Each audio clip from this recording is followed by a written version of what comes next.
आता पाहूया टॉप 9 मोठ्या बातम्या। राहुल गांधी उद्या आणि परवा कोल्हापूर दौऱ्यावर शिवरायांच्या पुतळ्याचं अनावरण करणार, संविधान सन्मान संमेलनालाही उपस्थित राहणार।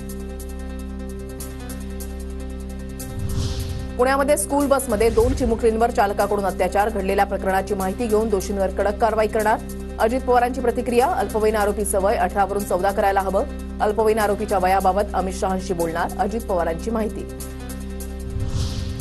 पुणे अत्याचार प्रकरणानंतर वंचितचे कार्यकर्ते आक्रमक, अत्याचार झालेल्या स्कूल व्हॅनची वंचितच्या कार्यकर्त्यांकडून तोडफोड, पोलिसांनी घेतलं ताब्यात। विधानसभेमध्ये दारूवाले, मटकावाले, नालायक लोक, आम्ही लायक माणसं पाठवू, लक्ष्मण हाकेंचा सरकारला इशारा।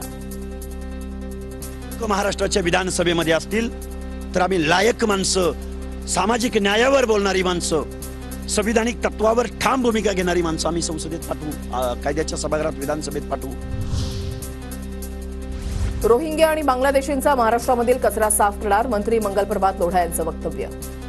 मुंबई आणि महाराष्ट्रामध्ये जे रोहिंग्या आणि बांगलादेशी आलेले आहे ते कचरा पण आपण साफ करावा लागेल असा निर्धार आम्ही सर्व महाराष्ट्राचे लोक आहेत ते व्यक्त करतो।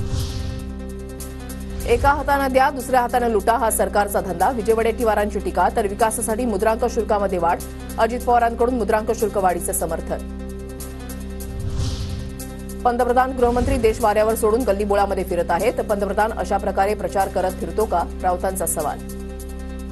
आमचे गृहमंत्री आणि हे प्रधानमंत्री आमचे जे आहेत हे गल्लीबोळ फिरतात प्रचाराला, देश वाऱ्यावर सोडून, आणि म्हणे एक देश एक वन नेशन वन इलेक्शन करणार, त्यांना झेपणार आहे का ते? तुम्हाला इतर समाजाचे लोक मत देत असतील तर त्याला काय म्हणाल, वोट जिहादवरून संजय राऊतांचा देवेंद्र फडणवीसांना सवाल। अरबी समुद्रातील स्मारक प्रकरणावरून संभाजीराजे आक्रमक, अरबी समुद्रातील स्मारकाचं काय झालं, संभाजीराजे 6 तारखेला पंतप्रधान मोदींना जाब विचारणार।